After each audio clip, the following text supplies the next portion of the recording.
نبی پاک علیہ السلام فرماتے ہیں بے شک صدقہ کرنے والوں کو صدقہ قبر کی گرمی سے بچاتا ہے، اور بلا شبہ مسلمان قیامت کے دن اپنے صدقے کے سائے میں ہوگا۔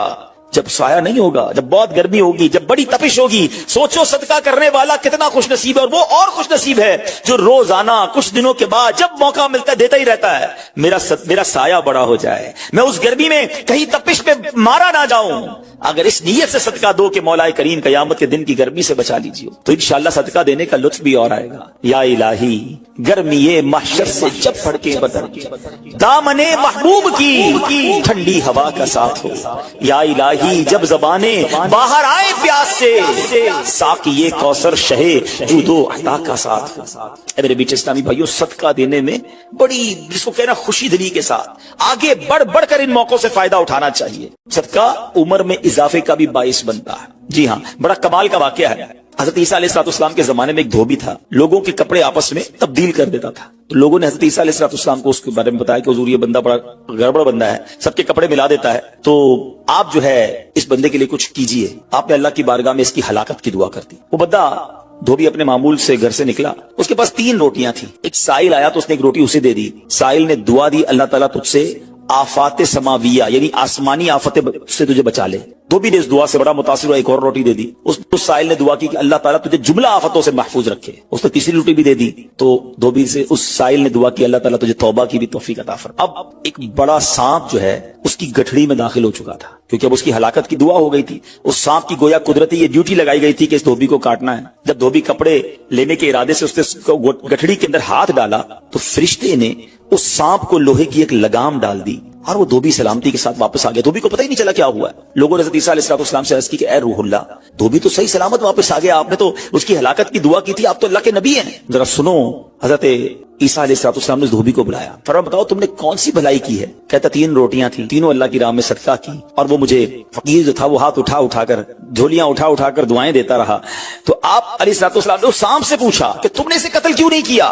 سانپ نے عرض کی اے اللہ کے نبی، اللہ عز و جل نے آپ کی دعا قبول فرما لی تھی اور مجھے اس کو ہلاک کرنے کے لیے بھیجا تھا۔ جب اس دھوبی نے سائل کو صدقہ دیا تو ایک فرشتے نے آ کر مجھے لوہے کی لگام ڈال دی۔ جب لوگوں نے بات سنی، دھوبی نے یہ بات سنی، اسے بڑا تعجب ہوا کہ اتنا گناہگار، میں لوگوں کو اتنی تکلیف پہنچانے والا، صرف ایک نیکی کی اور مجھے آفت سے بچا لیا گیا۔ اس دھوبی نے توبہ کر لی، کیونکہ اس سائل نے توبہ کی بھی دعا کی تھی۔ تو پتہ یہ چلا آفتوں سے بچنا چاہتے ہیں، مصیبتوں سے بچنا چاہتے ہیں۔ آج کل تو کرونا وائرس کا زمانہ ہے، بلاؤں کا زمانہ ہے، ارے اس میں تو زیادہ صدقہ دینا چاہیے، اپنے نام کا بھی، بچوں کے نام کا بھی، فیملی کے ہر فرد کے نام پر صدقہ نکالتے رہیں کہ یا اللہ صدقے کی برکت سے ان بلاؤں ان وباؤں سے بچانا۔ ارے وباؤں سے، بلاؤں سے، آنے والی مصیبتوں سے صدقہ کیسے بچاتا ہے کہ سنیے، ایک شخص سیدنا ابو ہریرہ رضی اللہ تعالیٰ عنہ کی بارگاہ میں حاضر ہوا، کہنے لگا حضور میرا بیٹا سمندری سفر پر گیا ہے، آپ اس کے لیے دعا فرمائیں۔ آپ رضی اللہ تعالیٰ عنہ نے فرمایا اس کی طرف سے صدقہ دو، سفر پر جایا کرو نا، صدقہ دے کے جایا کرو، بیٹا یا فیملی کا کوئی فرد سفر پر ہے، صدقہ دو کہ خیر سے واپس آ جائے۔ سیدنا ابو ہریرہ رضی اللہ تعالیٰ عنہ نے فرمایا سمندری سفر پر ہے، اس کے لیے صدقہ دو۔ اس وقت سمندر میں موجیں اٹھ رہی تھیں، یہاں باپ اور حضرت ابو ہریرہ رضی اللہ تعالیٰ عنہ میں گفتگو ہو رہی ہے،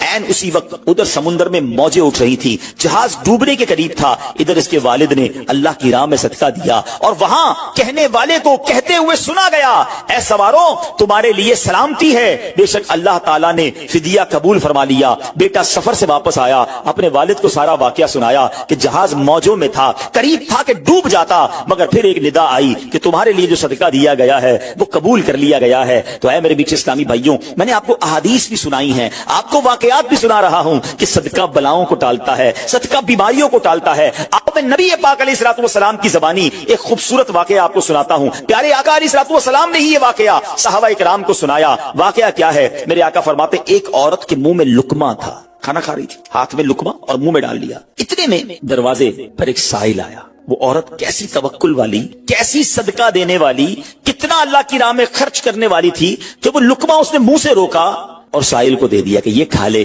میں بھوکی ٹھیک ہوں، یہ بیچارہ غریب ہے، دے دیا اسے۔ چھوٹی سی بات تھی، ایک لقمہ کیا ہوتا ہے؟ کچھ لوگ یہ کہتے ہیں پیسے ہی تھوڑے ہیں جیب میں، 5 10 15 روپے 50 روپے 100 روپے کے صدقے سے کیا ہوگا، میں تو خود غریب ہوں۔ سنو ایک ہی لقمہ تھا نا، دیگ نہیں تھی بریانی کی، ایک ایک لقمہ تھا، اور یہ واقعہ سرور کائنات علیہ السلام اپنے صحابہ کو سنا رہے ہیں۔ فرمایا وہ لقمہ اس عورت نے روکا اور فقیر کو دے دیا۔ اب اس عورت کے کچھ عرصے بعد بچے کی ولادت ہوئی، بچہ تھوڑا سا بڑا ہوا، باہر ماں کے ساتھ چلنے لگا، گھومنے پھرنے لگا، تو باہر گیا تو ایک بھیڑیا آیا، اور بھیڑیا آ کر اس کے بچے کو اس نے منہ سے پکڑا اور بھاگ، ماں پیچھے بھاگ رہی، میرا بیٹا میرا بچہ، اور بھیڑیا آگے بھاگ رہا ہے۔ اللہ اکبر! اللہ تبارک و تعالی نے ایک فرشتے کو حکم دیا کہ بھیڑیے کے پیچھے جاؤ، اس کے منہ سے بچہ چھین کر لاؤ اور اس کی ماں کے حوالے کر دو، اور ماں کو کہہ دینا اللہ عز و جل نے تم پر سلام بھیجا ہے اور فرمایا ہے کہ یہ لقمے کے بدلے لقمہ ہے۔ بات آئی سمجھ میں؟ اپنا لقمہ جو تم نے میری راہ میں دیا تھا، بھیڑیا کے لقمے سے تمہارے بیٹے کو بچایا ہے تمہارے رب نے، اللہ نے سلام بھیجا ہے۔ اے میرے میٹھے اسلامی بھائیو، یہ حدیث بتا رہی ہے کہ گناہ، نیکی جو تھوڑی سی بھی ہو نا، وہ ضائع نہیں کی جاتی، وہ اللہ کے یہاں محفوظ ہے۔ جمعے کے خطبے میں ایک حدیث سنتے ہیں، البر لا یبلا والذنب لا ینسا والدیان لا یموت۔ سن لو، نیکی پرانی نہیں ہوتی، گناہ بھلایا نہیں جاتا، اور فیصلہ کرنے والا جو رب عز و جل ہے اسے موت نہیں آتی ہے۔ اب ہمیں سوچنا ہے کہ ہم نیکی کر بھی رہے ہیں کہ نہیں، کہ گناہ کر کر کے اپنے اکاؤنٹ کو بھری جا رہے ہیں۔ یہ چھوٹے چھوٹے صدقے جب موقع ملے نا، ماشاءاللہ ہم جمعہ پڑھنے جاتے ہیں، کل بھی جائیں گے، مسجدوں میں ہم نے دیکھا ہوگا مسجد کا ڈبہ آتا ہے سامنے، کچھ نہ کچھ ڈال دیا کرو، اس نیت کے ساتھ یار تھوڑے اور جمع کرا دوں اپنی آخرت میں، تھوڑے اور اپنے پیسے جمع کرا، تھوڑے اور آگے چلے جائیں۔ اور یہ میں ایسے ہی خود نہیں کہہ رہا، سبحان اللہ، میں آپ کو بڑی خوبصورت 2-3 حدیثیں سناتا ہوں۔ پہلے تو یہ سمجھیے کہ آج کل دنیا میں اور آپ یہ چاہتے ہیں کہ ہمارے جو پیسے ہیں نا سیکیور رہیں۔ آج کل بڑا عجیب معاملہ ہے، اچانک آگ لگ جاتی ہے، کسی کے پیسے چوری ہو جاتے ہیں، لوگ پریشان رہتے ہیں، سیکیورٹی مل جائے، ٹھیک ہے؟ تو میں آپ کو ایک حدیث سنانے جا رہا ہوں۔ نبی پاک علیہ الصلوۃ والسلام فرماتے ہیں، اللہ کے حبیب علیہ الصلوۃ والسلام فرماتے ہیں کہ رب عز و جل فرماتا ہے، یعنی یہ حدیث قدسی ہے، اللہ فرماتا ہے اے ابن آدم، اپنے خزانے میں سے میرے پاس کچھ جمع کر دے، اپنے پیسوں میں سے کچھ پیسے میرے پاس جمع کر دے۔ میں حدیث کا خلاصہ عرض کر رہا ہوں، نہ جلے گا، نہ ڈوبے گا، نہ چوری کیا جائے گا۔ سنو کیسی سیکیورٹی ہے۔ انشورنس آج کل لوگ کراتے ہیں جس میں بعض اوقات حرام انشورنس ہوتی ہے، میں آپ کو سبحان اللہ ایک ایسی گارنٹیڈ مدنی انشورنس بتا رہا ہوں کہ رب فرما رہا ہے، اللہ فرما رہا ہے اپنا مال میرے پاس جمع کرا دے، نہ جلے گا، نہ ڈوبے گا، نہ چوری ہوگا، اور اللہ فرماتا ہے میں اس وقت تجھے پورا بدلہ دوں گا جب تو اس کا زیادہ ضرورت مند ہوگا۔ کون سا وقت ہوگا وہ؟ قیامت کا دن، جب بچہ ماں کے پاس جائے گا نا، ماں ایک نیکی دے دے، ماں پھنس گیا ہوں، ایک نیکی چاہیے، ماں اس ایک نیکی میں بھی بیٹے کی مدد نہیں کرے گی۔ ماں جائے گی اولاد کے پاس کہ بیٹا میرا ایک گناہ لے لو، اولاد کہے گا ماں سے کہ نہیں میں تمہاری مدد نہیں کر سکتا، باپ بیٹے کی ہیلپ نہیں کرے گا، ایسا حال۔ مگر کون حامی ہوگا؟ اللہ اکبر، میرے اعلیٰ حضرت سے پوچھو، فرماتے ہیں رضا ان کے سوا رضا کوئی حامی نہیں جہاں، کہاں؟ قیامت کے دن کیا ہوگا؟ ان کے سوا رضا کوئی حامی نہیں جہاں، گزرا کرے پسر پہ پدر کو خبر نہ ہو، بیٹے پہ گزرے گی باپ بھی جواب نہیں دے گا۔ ذرا تصور کریں، امیجن کریں، قیامت کا دن ہوگا، کسی کا نامہ اعمال تولا جا رہا ہو اور ایک نیکی کی وجہ سے وہ پھنس جائے، گناہ ایک زیادہ ہے، پلڑا بالکل ایک نیکی کی وجہ سے نیچے ہے، کتنا یاد آئے گا کہ کاش تھوڑا اور صدقہ کر دیتا، کاش 2 رکعت نفل پڑھ لیتا۔ نفل چھوڑ دیتے ہو نا، نفل ہی ہے نا، درود نہیں پڑھتے، ذکر الہی نہیں کرتے، چھوٹی چھوٹی نیکی سمجھ کر چھوڑتے ہو۔ اگر یہ چھوڑتے وقت خیال آئے نا کہ کہیں ایسا نہ ہو کہ وہی ایک نیکی کم پڑ گئی اور میں اللہ نہ کرے جہنم میں نہ ڈال دیا جاؤں۔ فَأَمَّا مَن ثَقُلَتْ مَوَازِينُهُ، جس کی تولے بھاری ہو گئی، قرآن کہتا ہے فَهُوَ فِي عِيشَةٍ رَاضِيَةٍ، وہ من مادے چین میں، عیش میں ہوگا، اور جس کی تولے ہلکی پڑ گئی وَأَمَّا مَن خَفَّتْ مَوَازِينُهُ فَأُمُّهُ هَاوِيَةٌ وَمَا أَدْرَاكَ مَا هِيَ نَارٌ حَامِيَةٌ، جس کی تولے ہلکی پڑ گئی، وہ نیچا دکھانے والی گود میں ہے، اور وہ کیا ہے تم نے کیا جانا؟ شولے مارتی بھڑکتی ہوئی آگ، یعنی جہنم میں ڈالا جائے گا اگر تولے ہلکی پڑ گئی۔ تو اگر اپنی اس اسکیل کو بھاری کرنا چاہتے ہو تو اللہ فرما رہا ہے اس وقت میں لوٹاؤں گا جب تم زیادہ ضرورت مند ہوگے، جب تمہیں زیادہ ضرورت ہوگی۔ یہ سیکیورٹی ہے۔ اچھا، پھر کچھ لوگ بڑے عجیب ہیں، وہ کہتے ہیں یار پیسے تو ہم نے خرچ کر دیے، رمضان میں دی نا، زکات بھی پوری دے دی، بڑا کاؤنٹ کر کے چلتے ہیں، بس پورے ہو گئے بھائی، اب اگلے سال آنا۔ وہ اللہ کے بندو، جو رب تمہیں روز دے رہا ہے، عطائیں دیے جا رہا ہے، اور تم کیلکولیٹ کر کے لاک کر دیتے ہو صدقے کو، ایسا نہ کرو۔ میں آپ کو ایک اور حدیث سناتا ہوں، اللہ کے حبیب صلی اللہ تعالی علیہ وسلم فرماتے ہیں، پیارے آقا نے فرمایا مال کو روک کر نہ رکھو، روک کر نہ رکھو، کہیں یہ نہ ہو کہ تم سے بھی روک لیا جائے۔ ہاں، ہمارے لیے تو نہیں روکا جا رہا نا۔ مثال کے طور پہ دکاندار بیٹھے ہوں گے یا بزنس کمیونٹی کے لوگ بیٹھے ہوں گے، آپ کا مثال کے طور پہ مہینے کا 1 لاکھ روپے کا خرچہ ہے، کبھی کبھی ایسا بھی ہوتا ہے پہلے 2-3 دنوں میں 1 لاکھ روپے ہو جاتے ہیں پورے، تو کیا تالا لگاتے ہو کہ چلو بھائی اب پورے مہینے کا ہو گیا، 27 دن بعد آئیں گے؟ نہیں، آنے دو جتنا آ رہا ہے۔ ہم آنے والی سائڈ تو نہیں روک رہے, ہاں خرچ اللہ کی راہ میں کرنے والی روک لیتے ہیں.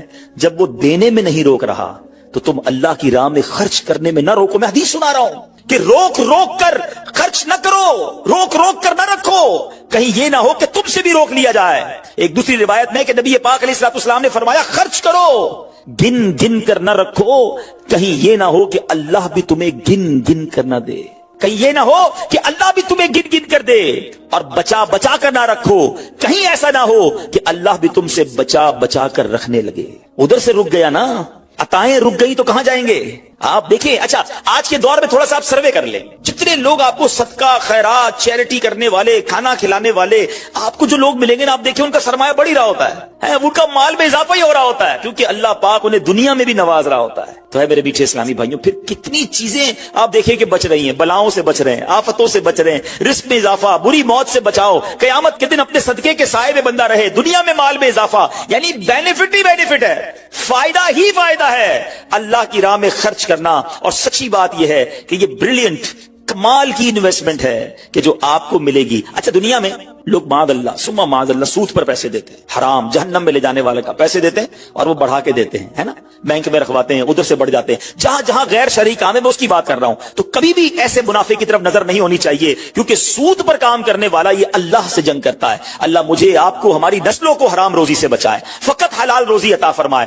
مگر آؤ میں آپ کو ایک ایسی انویسٹمنٹ بتا رہا ہوں جس میں اضافہ بھی ہوگا, اور ایسا اضافہ ہوگا کہ دنیا میں کوئی آپ کو ایسا منافع نہیں دے گا. اور یہ میں نہیں کہہ رہا, حدیث پاک کا مفہوم ہے. ہم جب صدقہ کرتے ہیں نا, میرے اور آپ کے ہاتھ سے نکلتا ہے. اللہ کے حبیب علیہ الصلوۃ والسلام فرماتے ہیں, جس کا مضمون ہے کہ جب صدقہ بندے کے ہاتھ سے نکلتا ہے, ہاتھ سے نکلتے ہی اللہ کے دستے قدرت میں چلا جاتا ہے, اور اللہ تمہارے صدقوں کو پالتا ہے جیسے تم جانور کو پالتے ہو. چھوٹا بچڑا ہوتا ہے, چھوٹا جانور ہوتا ہے, آہستہ آہستہ بڑا ہوتا ہے نا. فرمایا جب بندہ کھجور کا صدقہ دیتا ہے نا, قیامت کے دن اس کھجور کے صدقے کا رب کریم اسے احد پہاڑ جتنا ثواب عطا فرمائے گا. بڑھتا جائے گا بڑھتا جائے گا, تھوڑا تھوڑا صدقہ بھی قیامت کے دن اللہ نے چاہا پہاڑوں کی مانند ملے گا. تو میں آپ سے پوچھتا ہوں کہ آخرت کے اکاؤنٹ میں کیا جمع کروایا ہے؟ لوگ کہتے ہیں میں نے فلاں جگہ سیف ڈپازٹ کرائی ہوئی ہے, فلاں جگہ انویسٹمنٹ کی ہوئی ہے, فلاں پراپرٹی لی ہوئی ہے, اس کا ریٹ بھی بڑھ رہا ہے, ادھر سے کرایہ آ رہا ہے, سونا لے کے رکھ لیا اس کا ریٹ بڑھ رہا ہے, جناب ڈالر رکھنا چاہیے. عجیب عجیب پلاننگ ہے, کس لیے؟ دنیا کے لیے. ادھر کے لیے کوئی اکاؤنٹ کھولا نہیں کھولا. آخر میں آپ کو لاجیکلی ایک چوٹ کرنے والا واقعہ سناتا ہوں, پھر انشاءاللہ کنکلوژن کی طرف آتے ہیں. کہ ایک ملک تھا, اس میں بڑا نرالا کمپٹیشن ہوا, امیزنگ, حیرتناک. بادشاہ تو بادشاہ ہوتے ہیں, مرضی جو ان کی کریں. بادشاہ نے اعلان کر دیا جناب پورے ملک میں چیک کرو سب سے بڑا بے وقوف کون ہے, اس کو تحفہ دینا. عقل مندوں کے مقابلے تو سنے تھے, بے وقوف کا مقابلہ. چلے جناب شروع ہو گئے مقابلے. عجیب عجیب بے وقوف آتے تھے, اپنے کرتب دکھاتے, اپنی باتیں دکھاتے. وزیر تھے جو ٹیسٹ کرتے کرتے کرتے آخر کار ایک بندہ ایسا تھا جس سے بڑا بے وقوف پورے ملک میں نہیں تھا. بادشاہ کے سامنے کھڑا کر دیا. بادشاہ سلامت بڑے تجربے کیے, بڑے ٹیسٹ کیے, he is the biggest fool of over country, یہ ہمارے ملک کا سب سے بڑا جو ہے نا بے وقوف. بادشاہ نے کہا چیک کر لیا, کا چیک کر لیا. بادشاہ نے اپنی مالا اتاری سونے جواہرات کی, اس بے وقوف کو پہنا دی. بے وقوف بڑا خوش گھر آیا. تھوڑے دن ہوئے تو بے وقوف کو پتا چلا کہ بادشاہ سلامت بڑے بیمار ہیں, بڑے زیادہ بیمار ہو گئے. اچھا میں بھی جاؤں گا دیکھنے. تھا تو بے وقوف نا, سمجھ تو پڑتی نہیں تھی. چلا گیا بادشاہ کے پاس, کہا بادشاہ سلامت کیا حال ہے آپ کو, سنائیے. سنا بڑے بیمار ہو گئے ہیں. بادشاہ بہت زیادہ بیمار تھا, آخری لمحات تھے, کہتا ہے بس اب تو اس جہان کو چھوڑ کر جا رہا ہوں. اچھا بے وقوف کہتا ہے بادشاہ کو, اچھا کہیں اور جا رہے ہیں, کہاں جا رہے ہیں؟ تو یہ بھی پتا تھا کہ مرنا بھی ہوتا ہے, بے وقوف جو تھا. تو بادشاہ کہتا ہے میں اس دنیا کو چھوڑ کے دوسری دنیا میں جا رہا ہوں. تو بادشاہ سلامت یہ بتائیے کہ ادھر میں دیکھتا ہوں آپ کا بہت بڑا محل ہے, بیوٹیفل بیڈ رومز ہیں, شاندار مکان ہے, جدھر جا رہے ادھر مکان بنا لیا آپ نے؟ بادشاہ کہتا ہے نہیں, ادھر تو میں نے جھوپڑی بھی نہیں بنائی ہے. بادشاہ سلامت میں دیکھتا ہوں آپ کے پاس بہت پیسے ہیں, بڑا مال ہے, آپ تو بانٹتے بھی سونا ہی ہیں, سونے کے جواہرات کے ڈھیر لگے ہوئے آپ کے پاس, جدھر جا رہے ادھر پیسے بھجوا دیے نہیں بھجوائے؟ بادشاہ کہتا ہے میں نے تو وہاں بوٹی کوڑی بھی نہیں بھجوائی ہے. بادشاہ صاحب میں دیکھ رہا ہوں آپ کے آس پاس بڑے خادم خادمائیں, کنیز غلام ہیں, ہر طرف آپ کی خدمت گار ہیں, جدھر جا رہے ہیں ادھر کچھ غلام کنیز خادمہ بھجوائے نہیں بھجوائے؟ بادشاہ کہتا ہے ادھر تو کوئی خادم نہیں ہوگا. اس بے وقوف نے بڑی کمال کا کام کیا, اس نے وہ مالا اتاری اور بادشاہ کے گلے میں بنا دی. کہا حضور پھر مجھ سے بڑے بے وقوف تو آپ ہوئے نا, آپ کو پتا ہے آپ کہیں اور جا رہے ہیں, آپ کو پتا ہے اس دنیا سے آپ کسی اور دنیا میں جا رہے ہیں, نہ گھر بنایا, نہ پیسے بھجوائے, نہ خادم بھجوائے, کرو گے کیا ادھر؟ بس تو یہ حکایت ہے, مگر سچ بتاؤ یہ کتنی بڑی چوٹ ہے. شاید جتنے لوگ مجھے یہاں سن رہے ہیں سب گھر میں ہی رہتے ہیں, جھوپڑی میں یا روڈ پہ کوئی نہیں سوتا ہوگا. دنیا میں جو مجھے سن رہے ہیں بہت سو کے پاس مکانات ہیں, مگر کیا جنت میں گھر بن گیا؟ ادھر سے تو جانا ہی ہے نا, تھوڑے دن رہ گئے. جی ہاں تھوڑے ہی دن رہ گئے. ہمیں نہیں پتا کہ آج کا دن اور آج کی رات بھی زندہ رہیں گے کہ نہیں, لیکن جیسے ہی آنکھیں بند ہوئی, جیسی سانسیں ختم ہوئی, ادھر کیا ہے میرے پاس؟ ادھر تو گھر میرا نہیں, پرایا ترکا. کیا کہتے جیسے ہی میری اور آپ کی آنکھیں بند ہوں گی نا، حساب کتاب شروع ہو جائے گا. یہ بیٹے کو کتنا ملے گا، بیٹی کو کتنا ملے گا، بیوی کو کتنا، جناب رشتہ دار سارے حساب کتاب لے کے بیٹھ جائیں گے. میرا کچھ بھی نہیں بچنا. بلکہ کتابوں میں لکھا کہ جب انسان مرتا ہے نا، قبر میں جاتا ہے، تو گھر والے کہتے ہیں میت نے پیچھے کیا چھوڑا، فرشتے کہتے ہیں میت نے آگے کیا بھیجا ہے. بتاؤ نا کیا بھیجا ہے ادھر گھر ریڈی ہے کہ نہیں، ادھر کچھ پیسے، ادھر کوئی ڈپازٹ، جو اللہ فرما رہا ہے اپنا خزانہ میرے پاس جمع کروا، میں تجھے لوٹاؤں گا، میں نے جمع کروایا کہ نہیں. یہ سوچنے والی بات ہے. یہ سب ادھر رہ جائے گا، کتنا کھا لوں گا میں، کتنا پہن لوں گا، جو بڑا ہوا وہ ادھر ہی رہ جانا ہے. ادھر بھیج دوں کیونکہ وہاں اکیلا ہوں گا، میرے اعمال تولے جائیں گے اور مجھے پتا ہے گناہ ہی گناہ ہے، خطائیں ہی خطائیں ہیں. مارا جاؤں گا، پکڑا جاؤں گا، اگر اللہ صدقہ قبول کر لے، کچھ نیکیاں ایسی کر جاؤں جو آخرت کے اکاؤنٹ میں جمع ہو جائے. اے میرے میٹھے اسلامی بھائیوں، خدا را آج یہ ذہن بنا لیجئے کہ جب بھی اللہ کی راہ میں خرچ کرنے کی باری آئے تو اس کو برڈن فیل نہ کریں، بوجھ فیل نہ کریں، سعادت فیل کریں، محسوس کریں کہ یا اللہ تیری مہربانی، پھر موقع دیا اپنے اکاؤنٹ میں جمع کرانے کا. دنیا میں ہم کسی کو کوئی پیسے دیں کہ بھئی یہ میرے 50,000 روپے ذرا رکھ لو، اور تھوڑے دنوں بعد میں اس کو کہوں یار وہ جو میرے 50,000 تھے اس میں سے 5,000 دے دو، یہ صاحب مجھے 5,000 واپس دے دیں. انہوں نے مجھ پر کوئی مہربانی کی نہیں نا، پیسے میں نے دیے، میرے ہی پیسے تھے، اور 50 میں سے میں نے 5 ہی مانگے ہیں. اچھا میں اس 5,000 پہ اس کو شاباش بھی دوں، تحفہ بھی دوں، خوش بھی ہو جاؤں، تو لوگ کہیں گے کمال ہے یار، اپنے ہی پیسے تھوڑے سے لے کر پھر کس بات کی خوشی ہے، پھر کس بات کا انعام ہے. ٹھیک ہے نا، کوئی کمال نہیں ہے اس بندے کا جس کے پاس ہم پیسے رکھوا کے ہمارے ہی پیسے اس میں سے بھی تھوڑے لے لیں. میرے رب کی شان دیکھیں کہ مال کون دیتا ہے، اللہ دیتا ہے. اچھا اللہ اپنے مال میں سے فرماتے میری راہ میں خرچ کر لو. اچھا ہم خرچ کر بھی لیں تو کمال کیا کیا، دیا اسی نے تھا. بلکہ مزے کی بات بتائے کہ صرف مال نہیں دیتا، مال تو بہت سو کو دیا ہے، پھر اللہ خرچ کرنے کی توفیق بھی اللہ ہی دیتا ہے. دنیا میں ایسے بہت سارے لوگ ہیں جن کو اللہ نے بہت دیا ہے، توفیق نہیں دی ہے، اربوں پتی ہیں، زکوٰۃ نہیں نکلتی ہے. نفلی صدقات کی بات تو بعد میں آئے گی نا، جو فرض ہے، جو ضروری ہے دینا، وہ نہیں نکلتا کیونکہ توفیق نہیں ہے، دل نہیں چلتا. سبحان اللہ، مال بھی رب دے، توفیق بھی رب دے، اور بندہ کچھ خرچ کر لے تو انعام بھی ربی عطا فرماتا ہے، جنت کی نعمتیں بھی رب عطا فرماتا ہے. بلکہ ایک جگہ تو رب نے فرمایا قرآن میں ہی، ہے کوئی جو اللہ کو اچھا قرض دے، قرض حسنہ.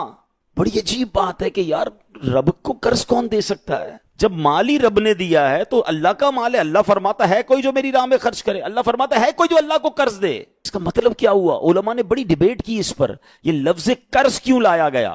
تو اس کے پیچھے علماء نے جو ریزن بیان کیا کہ دنیا میں جب آپ کسی کو تحفہ دیتے ہیں نا تو واپسی کی امید نہیں ہوتی اور رکھنی بھی نہیں چاہیے. تحفے کا مطلب تو آپ نے دے دیا نا، گفٹ ہے. کچھ لوگ تو تحفہ دے کر بھی امید رکھ رہے ہوتے ہیں، آج میں نے دیا ہے دیکھو کل کیا دے گا. تحفہ بھی غرض کے ساتھ، تحفہ بھی کنڈیشن کے ساتھ. تحفہ کنڈیشن کے ساتھ نہیں ہوتا. گفٹ دیا تو دیا، اچھے دل سے دیا کرو. لیکن جب آپ قرض دیتے ہیں نا تو آپ کو پتا ہوتا ہے یہ واپس آنا، جبھی تو قرض ہے. آپ تو کنڈیشن بھی لگاتے ہیں، چیک بھی کرتے ہیں کس کو دے رہا ہوں، واپس دے گا نہیں دے گا. اللہ اکبر. فرمایا جو رب نے قرآن میں فرمایا نا، ہے کوئی جو اللہ کو اچھا قرض دے اور اللہ اس کو پھر بڑھا کے لوٹائے گا. تو اس کا مطلب یہ ہے کہ دینے والا اللہ کی راہ میں یقین رکھے کہ جو میں دے رہا ہوں یہ مجھے ضرور واپس ملے گا، اور جتنا دیا اتنا نہیں ملے گا، اللہ اپنے کرم سے اس کو بڑھا کر واپس لوٹائے گا. کلمہ طیبہ کا ورد کرتے رہا کرو. ہاں یہ بھی ہم نہیں کرتے. پڑھے لا الہ الا اللہ محمد الرسول اللہ صلی اللہ تعالی وسلم. آپ کو پتہ ہے حدیث میں کیا فرمایا؟ افضل الذکر، سب سے افضل ذکر حدیث میں پتہ ہے کیا فرمایا؟ لا الہ الا اللہ. اس کو سب سے افضل ذکر کہا گیا. اب میں پوچھتا نہیں، ہاتھ نہیں اٹھاتا، اپنے دل سے پوچھ لو پورے ہفتے میں کتنی بار کلمہ پڑھا ہے. یار روز ایک تسبیح تو کلمے کی پڑھو. میں ایک بزرگ کا جملہ، اللہ پاک چلے نام بتاتا ہوں، جنت نصیب کرے، بڑے پیارے ہمارے اہل سنت کے عالم دین تھے، حمزہ علی قادری صاحب ہیں رحمت اللہ تعالی علیہ. ان کا ایک جملہ مجھے یاد رہ گیا. وہ بڑا پیارا جملہ کہا کرتے تھے، زبان کو کلمے کا عادی بناؤ، جس دن زبان بھاری ہو جائے گی اس دن بھی تمہاری زبان سے کلمہ جاری ہو جائے گا. آپ کو پتہ ہے جب ہم مریں گے نا، سکرات کا جو وقت ہوتا ہے، زبان بھاری ہو جاتی ہے، جملے نہیں نکلتے. دیکھیں زبان کا عادی ہونے کے مطلب سمجھو. مثال دیتا ہوں، موٹر سائیکل پہ، گاڑی میں آپ کہیں جا رہے ہیں، اچانک بریک لگا، سامنے سے کوئی گاڑی آئی اور آپ کی گاڑی نے زور سے بریک لگایا، کیا نکلتا ہے زبان سے؟ اپنے آپ سے پوچھو. کچھ لوگوں کے منہ سے اس وقت گالی نکلتی ہے، اب کچھ نہ کچھ ایسا گندا نکلتا ہے، برا نکلتا ہے. اور الحمدللہ کچھ لوگ ایسے جس کا اس وقت نکلتا ہے یا رسول اللہ، ہے یا اللہ، لا الہ الا اللہ. کیوں؟ یہ جملہ سمجھنا میرا، جو برتن میں ہوتا ہے نا وہی چھلکتا ہے. جس کے اندر گندگی بھری ہونا ہیں گندی باتیں, بے حیائی, برے دوست میں بیٹھنا, گالی گلوچ, جب بھی اس کو جھٹکا لگے گا نا, جب بھی اس کو تکلیف پہنچے گی, چونکہ اندر گندگی بھری ہوئی ہے, تو دھکا لگنے پر وہی باہر نکل رہا ہے.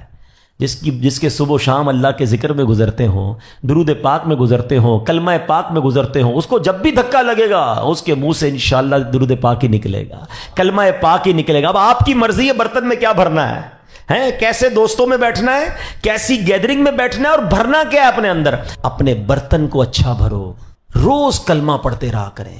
ایمان کی حفاظت کا ایک ذریعہ یہ بھی ہے کہ بندہ کلمہ پاک کا ورد کرتا رہے, تاکہ جب میری زبان بھاری ہو, سکرات کا عالم ہو, تو زبان سے کلمہ جاری ہو جائے. اللہ سے دعا کرتا ہوں مولا مرتے وقت ہمیں کلمہ نصیب کرنا.